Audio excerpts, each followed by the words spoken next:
This is the last time you introduce me, I'll tell you that right now. Well, I want to do something different. I am going to tell stories about my life, which has been more interesting than some, I'd have to say.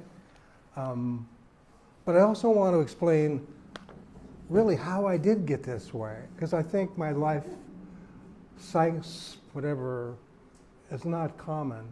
So I want to tell the story under the story or over the story, depending on your point of view. So I'm going to start out by reading a poem I wrote apparently 20 years ago, because it's in there. So I'm a very serious person, which is difficult to grasp based on my behavior. Okay, I get it. But underneath that, I care deeply about all of you. I care deeply about the planet. And I've been fortunate enough to be able to live my life in relationship to that. And that's a gift that I've been given. Yeah. So we were just talking, and I remembered having written this 20 years ago. It's called As If It Mattered. And this is a Thai proverb. Life is short. We must move very slowly. And so then I wouldn't even call this a poem. Life is short. We must create beauty, experience joy, feel gratitude, cherish family, treasure friendship, fight for justice every day. Life is short. We must say what we need to say, love who we love as well and deeply as we can. Life is just long enough to live it as if it mattered. Oh, did you write that? I did. Oh, wow. As if it mattered. So basically that's just to say I care so deeply that I'm sometimes paralyzed with that. Honestly, when you don't see me, there's no telling what part of the image is the impenetrable forest I'm in at that particular time. So I want to explain not only what the story is, but what it's meant in terms of actually who I am. So, and again, heckling is encouraged. I definitely love it. Heckling is a sign of love. I'm not sure everyone I heckle knows that, but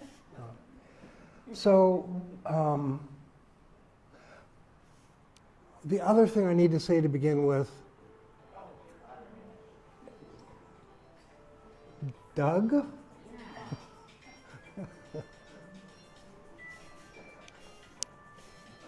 will go get it. I'll just, gratitude. I live in gratitude. My life is filled with beauty. My life is filled with people that I love. My life is filled with the joy of creativity. When I'm not really depressed, I'm really excited. There's really kind of this dual piece going on. So everything is framed in gratitude. There's not a day, no matter how hard that day is, that I'm not grateful, because I have so much to be grateful for. So I also, last sort of overarching thing before we get to the stories, it's like timing is everything. I was born in 1940. The Depression was over. By the time I got to school, the war was over. The period of post-war expansion had begun. The GI Bill was creating a middle class. America was together as a country. We had a sense of the common good, which seems to have been lost. And then the 60s and 70s were these volatile, dangerous, painful times, but there was also hope. There was a great deal of hope and reason for it. And people were acting in relationship to that. So by the time the 80s got here, which might not have been quite as thrilling, in spite of the fact that you were born, my path had been set. For a series of unusual reasons, I grew up very isolated. The good news was I never got socialized. I never had a crew. I never had a group of friends. People liked me. I did not have friends. Why? Because I was a prodigy. because I was the youngest, smallest, smartest kid always. And that is not a recipe for social success. Or for girlfriends. What is a girlfriend? I have no idea what a girlfriend is. Right. I've had 2 wives, but I don't think I've had any girlfriends. So when I started, okay, before I get ahead of myself. So what's my heritage? My heritage is Native American.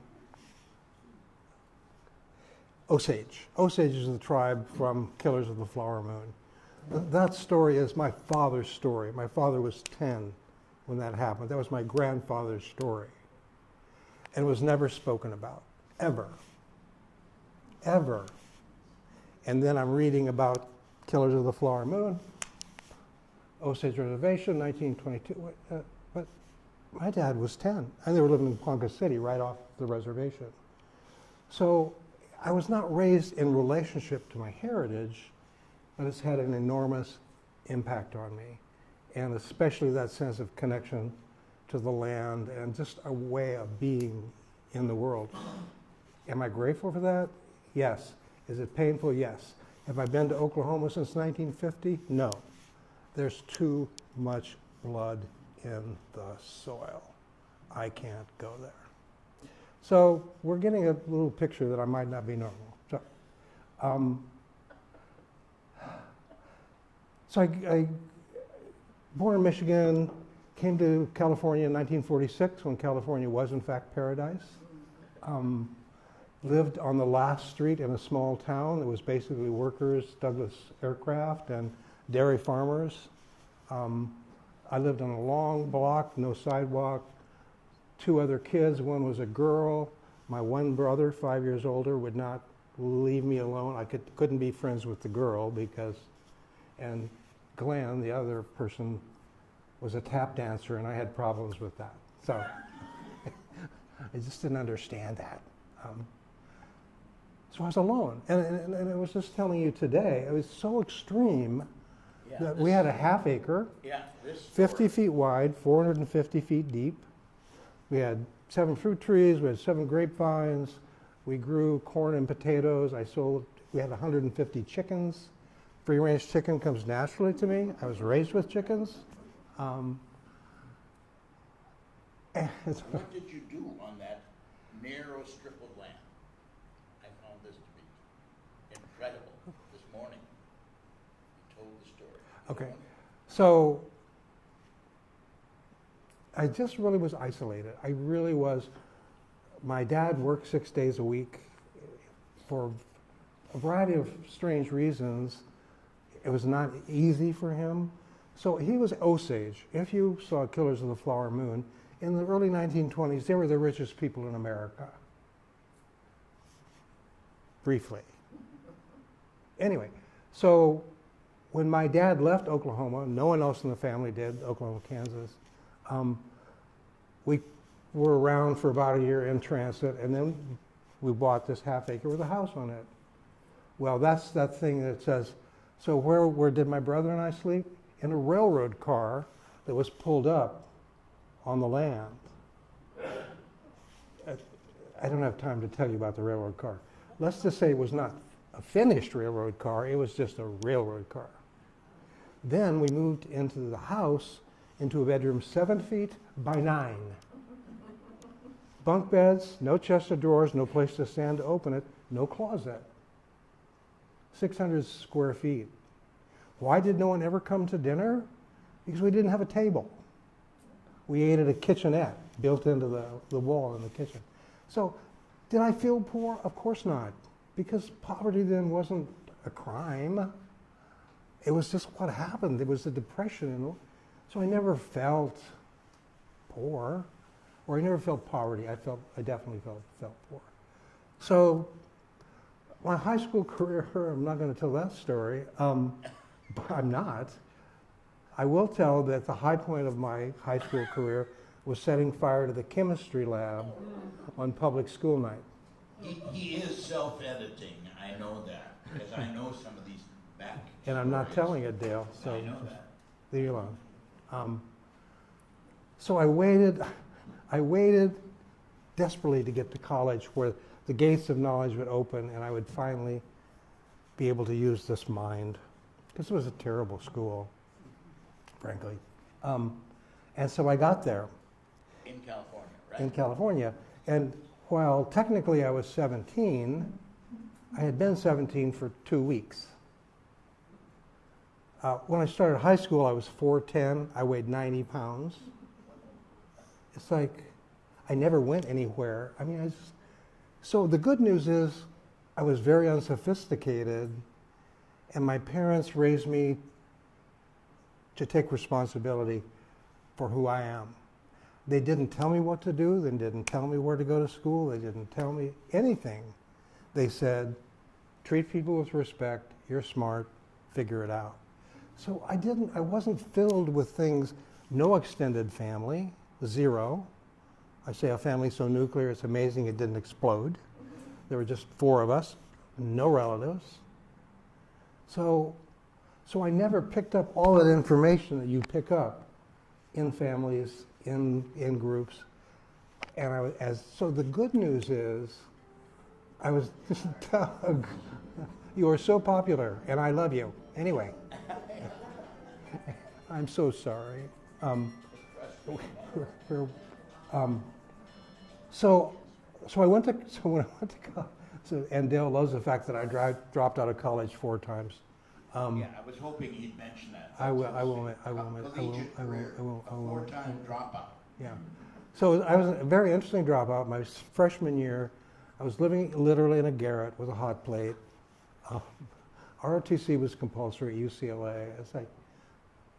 And I said, why am I here? And I had no answer. So every time I asked that question, I had no answer. I quit. If I didn't know why I was there, why should I be there? So here I am a dropout. I'm a National Merit Scholar. I have honors at entrance. I'm in a gifted student program. And I go and I play poker for about 6 months. And then I go back and take 25 units at Long Beach State and catch up. And in time to drop out again. What did I drop out? Oh, I went to Berkeley all my classes once. That was quick. So I don't fit anywhere. And that's a gift.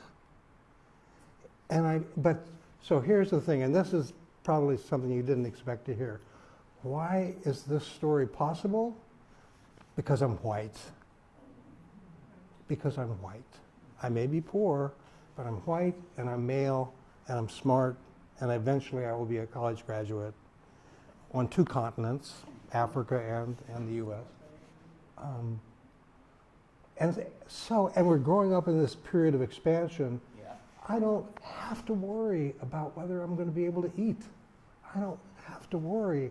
I worked my way through college part-time with a family and came out with no debt. California, 1957, tuition was $57. Student debt is a felony. Let me just tell you right now. So this pattern now is sort of established of not that I can't move through groups of people. I'm generally popular where I am. There's even a picture up here of you being a cheerleader. Well, that was because I took some really bad advice from a woman again, who said we don't need a student. We don't. Oops, sorry, Patty. You're so much more than a woman. He really was a cheerleader. If you later on want to come by and see these. This is the low point of my life, I think, being a cheerleader. So I'm dropping in and out of college. I have an obscure major, intellectual history.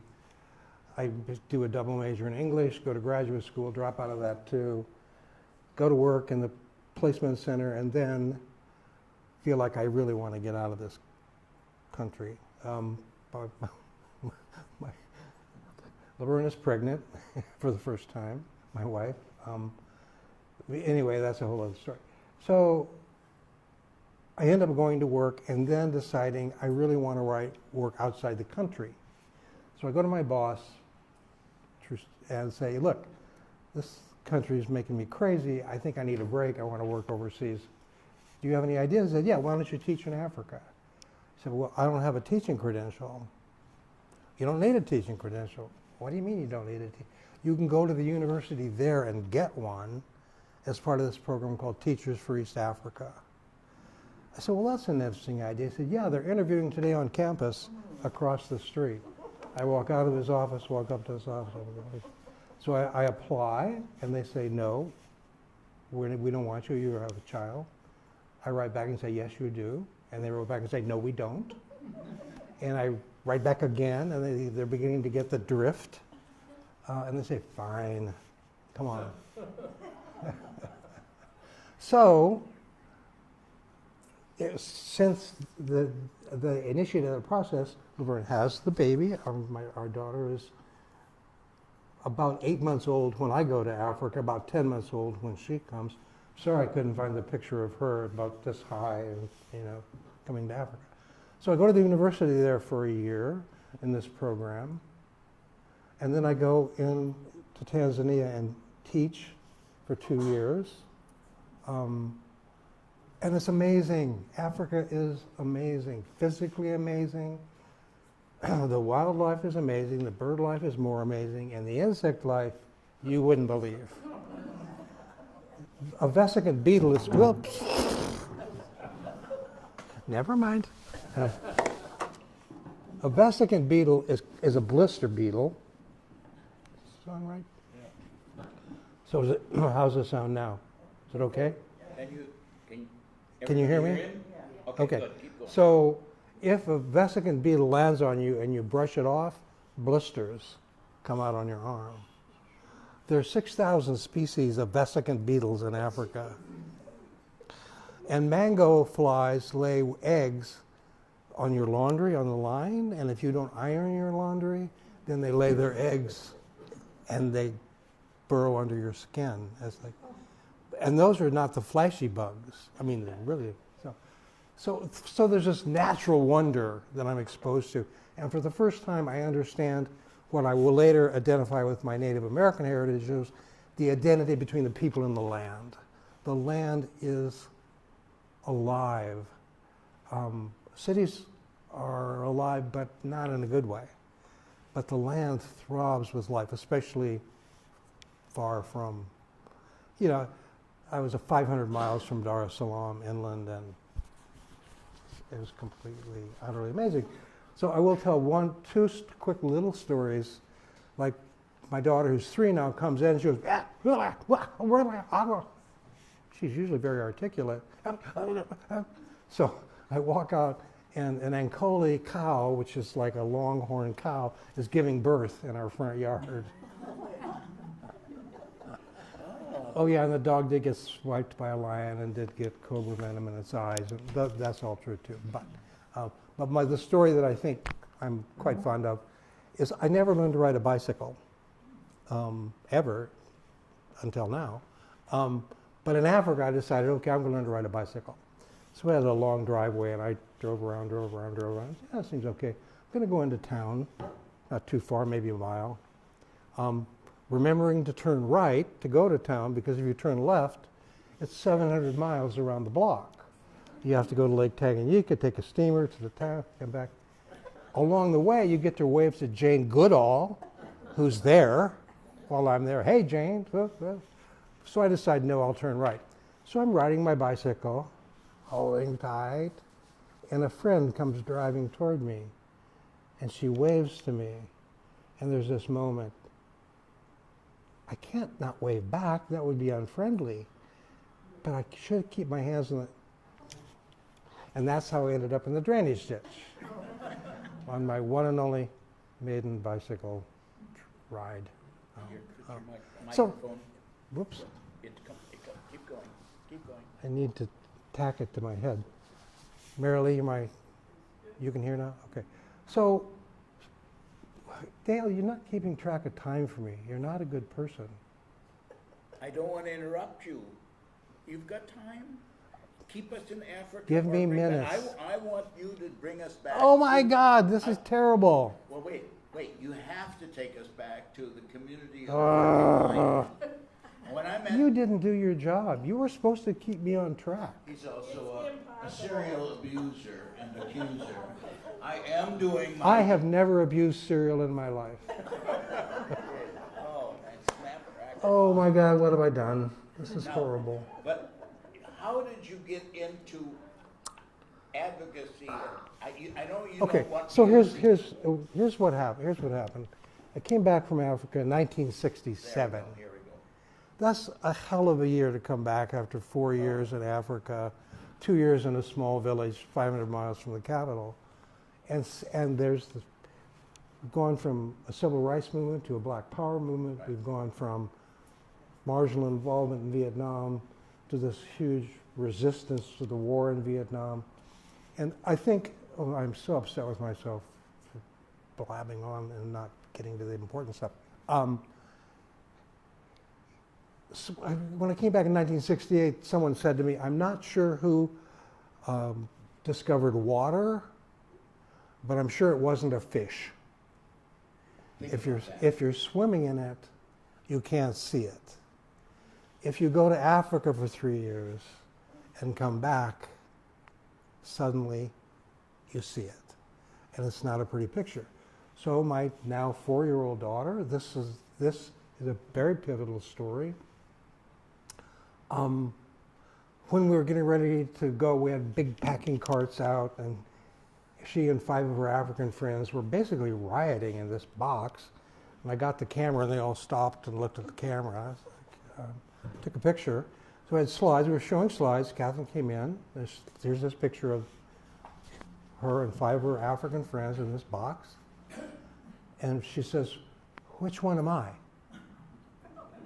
She points to an African child. Is that me? No, that's not me. Is this me? No, that's Zawadi. Which one am I? And I'm going to cry. I'm going to cry. The next week, she's on the street with a group. Black kid across the street. She gets excited that that's who she's grown up with. She starts across the street and they say, if you want to play with them, if you want to play with niggers, you can't play with us. And she comes up the stairs in tears and wants me to explain that. Something literally snapped. And it's like, you know what this shirt says? It says indigenous resistance. And that's, I think, when I started a life of resistance, when I saw 4-year-olds pitted against each other based on race. And that was not acceptable to me, then or now. So if I hadn't blathered on, there's a lot more to say about that. But I got involved in the resistance, the anti-war movement. I'm not even going to get to talk about Lee, whose pictures are over here, who ended up going to jail for 6 months for refusing to testify before a grand jury because of an undercover FBI agent who transported dynamite across state lines for the Weather Underground And she had in a children. car registered to her house because he was, and then this whole thing unraveled. This whole thing. How long was she in 6 jail? months. 6 months. Her daughters were 8 and 9 at the time. And when she came out, when you refuse to testify before a grand jury, you have to stay in jail till the end of the grand jury. This stuff is very difficult for me. And we weren't together yet. That was a couple years further down the road. But we had been working together for a number of years. When she walked out of the jail, they handed her a subpoena to a new grand jury. Grand juries meet for 18 months. There's no way she was going to be away from her children. So she testified. She didn't have anything to hide. That's a whole long story in itself. But let's just say that our life then evolved into, she was a licensed clinical social worker, dealing with the mental health issues of work and workers, create a nonprofit. I am so upset with myself. And you created a community in Venice, California, right? In Venice, but also in Oakland later when we were then working in Oakland. And Oakland's important. I'm not a good person. Oakland is very important because of what I learned there. Without going into the details, I ended up being the only white person in a group, a Chicano men's council. I also ended up being the only white person in a group of men of color. and I also ended up working as the only male of either This is Um, interesting.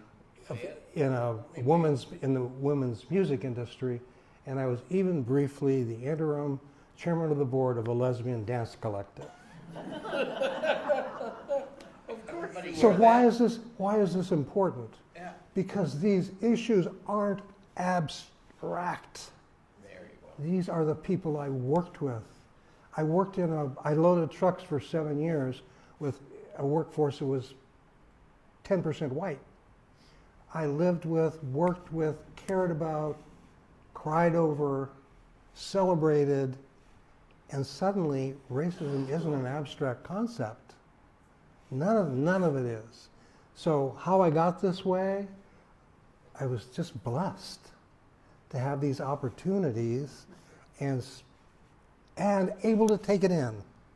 And when I asked you, many times I've asked you, but if you named a word that would summarize these meanings, the many meanings of your life, you chose gratitude. How could I not? I mean, so we ended up creating our own nonprofit organization, Center for Working Life, so no one could tell us what to do. And what was the thrust of that Center for Working Life? The thrust of it, actually, the biggest chunk of the work Okay. was dealing with plant closures and training workers, and this was auto and steel, and this was the 80s. There was an industrial working class.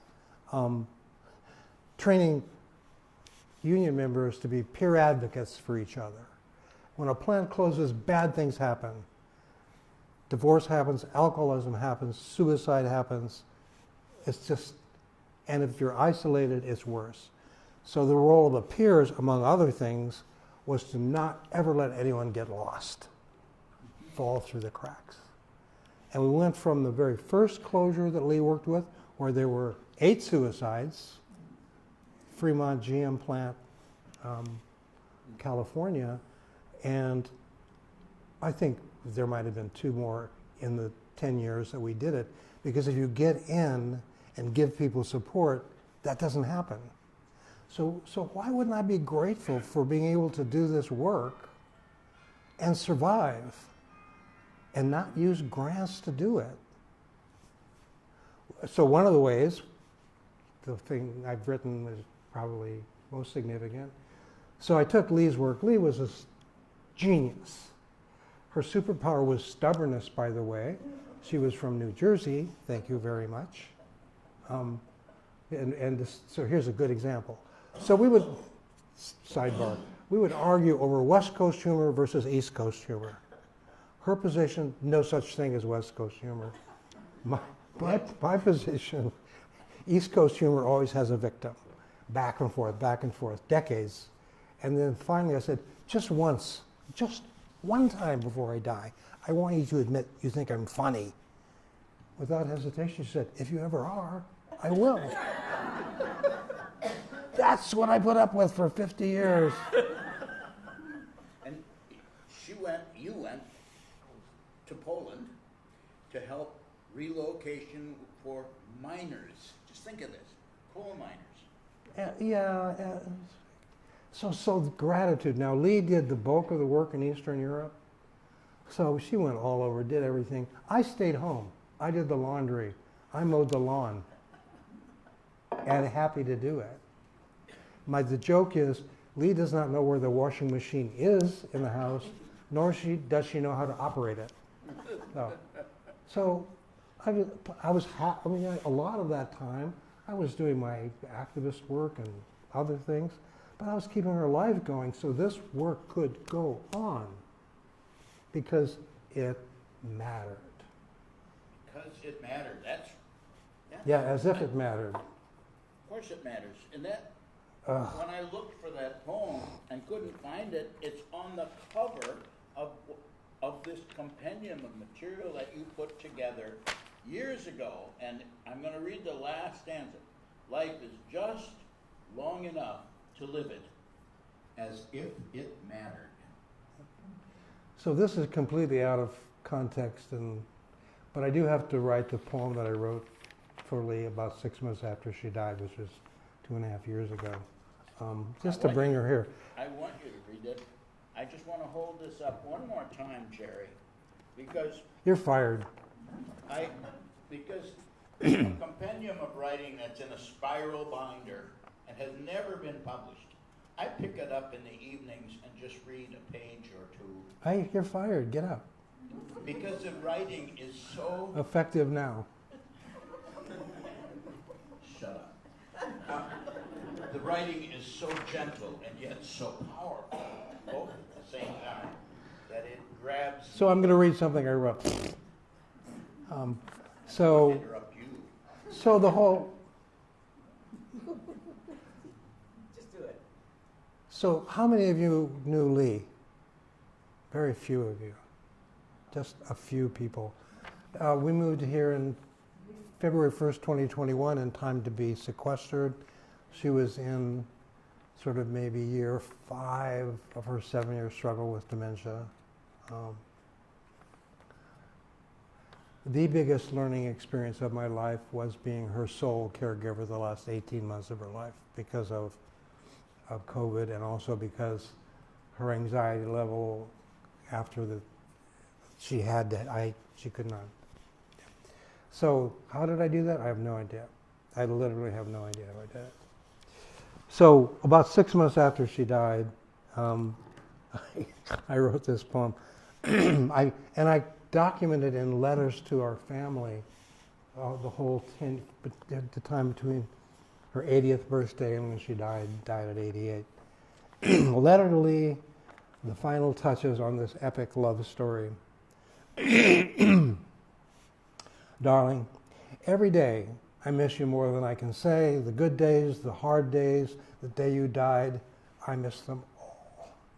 And secretly wished that you would come back to me just one more time so I could take care of you as I always did, though sometimes it made you grit your teeth and growl at me.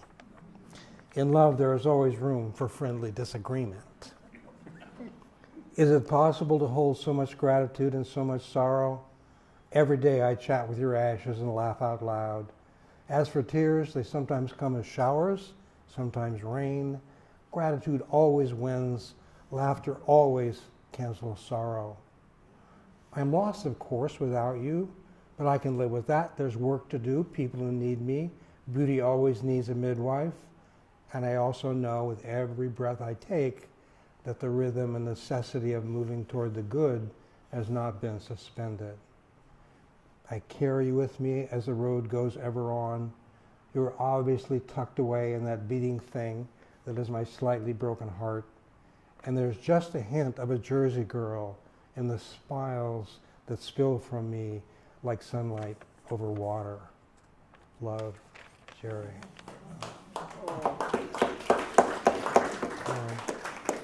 There's somebody in the room. I hate following that because it's too great. Patty is here. Would you raise your hand or stand up? Patty is part of this podcast called Speaking Truth to Goodness, Finding Joy and Purpose on a Burning Planet. You can hear the podcast. It's now in at least 11. I know that there are 11. 15 episodes now. 15. So we will take just a little bit of time to talk about that. Okay. Just because, in other words, if most of the story's been left out because I'm an idiot and just get so caught up in the story. My activism is quite limited because of my limited mobility, and some parts of my brain that don't work as well as they used to. So about 16 months ago, maybe? Yeah, about 16 months ago, a group of people who are climate activists, sort of affiliated with a group called Extinction Rebellion, artists got together to talk about forming some sort of affinity group, some sort of support group. Stop it. That actually came apart a bit, and a number of really positive things came out of it, but the group itself didn't actually. But a number of us met each other, and that was the beginning. And so if I only had time, I would tell you how really amazing Patty is. But, so she came up with this idea of a podcast. And again, just to tell you, it's not exactly, it's written for a particular mindset, the mindset of people who care, who still are active and care about the world. It can be in small ways. I think that's it. I don't know if it may be But what we're trying to do in this podcast and in our lives and for ourselves, three of us, I do not understand this. Huh? Okay. So we wanted to sit down and talk about not how terrible the climate situation is. Anyone with a pulse knows that. What we wanted to talk about is how do we sustain ourselves to resist? How do we take care of self-care, care for each other? How do we understand the other political aspects that are going on, issues around gender, issues around race? And we entered into this conversation that lasted over a period of maybe 2 months for about 12 hours. And the thing that was really clear from the very beginning was how much we actually loved each other, how much we cared about each other. So this conversation is not like, this is not talking heads, this is talking hearts. Michaela's transgender, has a whole set of experiences around that. Patty came from an unusual background, growing up in a cult. And I'm not a free-range chicken, I'm a free-range human. And now you've got the part of the story of how that happened. But it just gives us hope that we find groups of people to care about, and not in a superficial way. Because we're all connected. We're all part of this. No man in those days is an island. No woman, no. We're together. We're in this together. We support each other. We love each other. We take care of each other. In this community, we do a lot of caring for each other. It's a model of how we're meant to live. It's a model of how we're meant to live. And we need to take it with us wherever we go and spread it. We're a good germ, and we really want to start. I'm not going to say we're a good virus. We're a good germ. So anyway, that's a condensed version of how I got to be this way. This is who I am.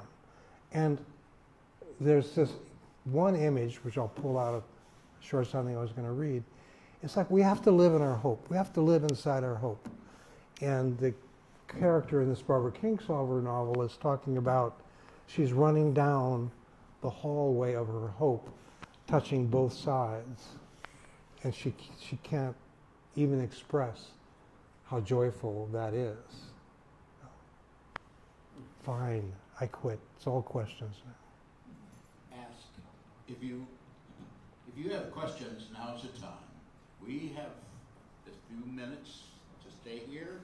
If you want to, first of all, I think we should give him a big hand over that offer.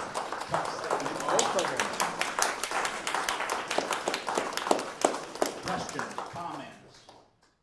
So, Listen to this. so Lee's work is so profound. I mean, but she's just wacky. I mean, it's like, I wish I had time to tell us how wacky she is. And she does things because she doesn't know she can. I mean, so 5 of us started the Center for Working Life. All of us had had at least 5 years working in plants and factories, even though we were all relatively educated. Lee was a clinical social worker. And again, she did not want people to be harmed by the experience beyond what's inevitable. So I took what she had, the trainings that she was doing, I was doing some of them with her, and created a booklet. It's called Starting Over, a Survival Guide for Dislocated Workers and Their Families. And as you... And that one was published, isn't that right? Yeah, it was a pamphlet. It was like 28 pages. Uh-huh. And Listen to this.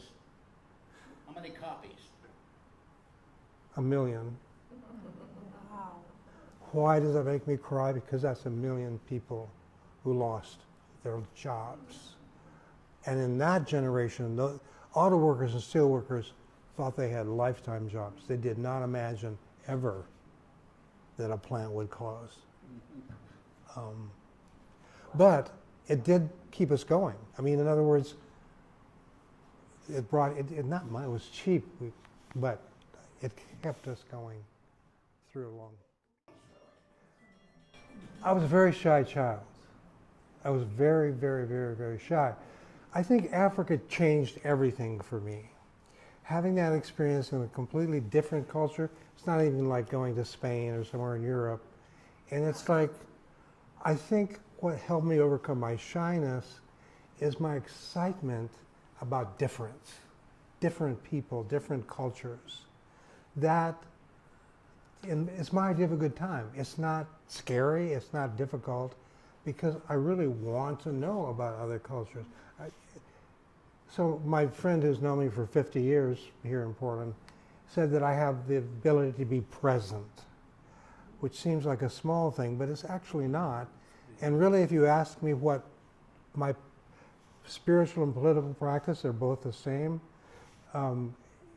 it's to live with an open heart, a broken open heart, and to be present, to show up, but to really be there.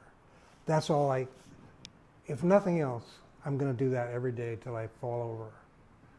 There are other things I want to do, can't do. I wanted to bring back the buffalo, let's be clear. That was my ambition. I knew it wasn't going to happen, but to me, that's the symbolism of bringing back the buffalo. It's not we have another herd. It's like we're living back in a natural world that honors the land and honors the creatures that live on it. So, well, it's really interesting. Especially, I was at the university for a year, and there were like 40 of us in this program, Teachers for East Africa, from England and the U.S. I find it kind of cool. But I think what happened is, I think one of the gifts that's been given to me and to my first wife is we felt honored to be in Africa. We felt like we were guests. We felt like we had been given this gift. And eventually I'd come up with a phrase to describe it, cultural humility. We did not go in thinking, oh, here's an inferior culture for us to fix. We went thinking, here are other human beings that are both not like us and completely like us. And that was exciting. I cannot tell you, from that moment on, here's the thing, Duran, and you know better than anyone, it's like, I can't know what your experience has been like as a black man. I have, on the other hand, I know you well enough, and knowing what I can't know, and knowing what I care about allows me to be with you in a particular way that's good for both of us. So that gift was developed. I don't take a lot of credit.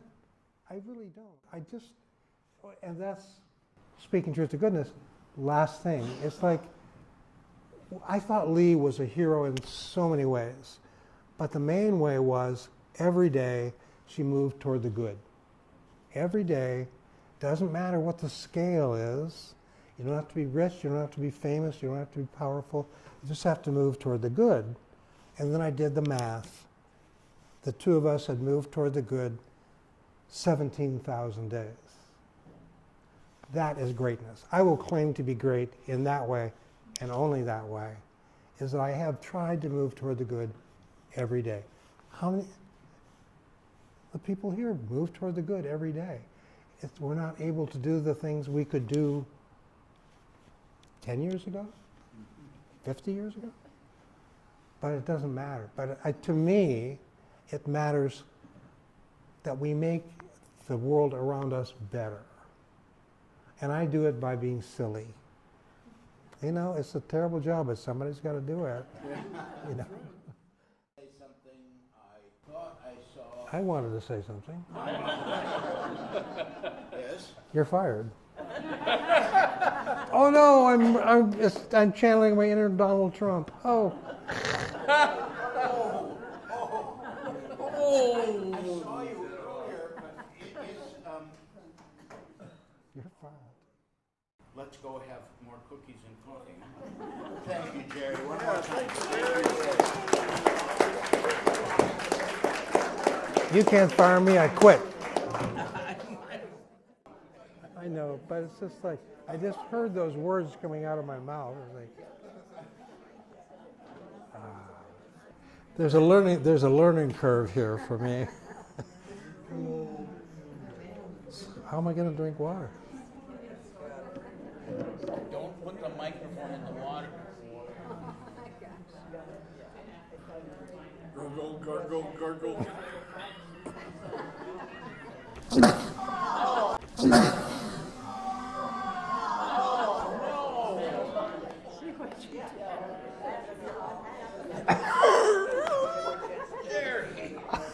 Oh yeah, I shouldn't have choked. I'm sorry.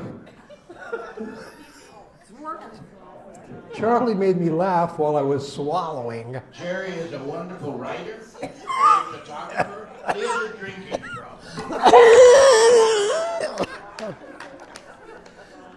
Now I have a breathing problem. Thank you, you're so good. Oh, I find this. Did you get this on film? Yes. Oh!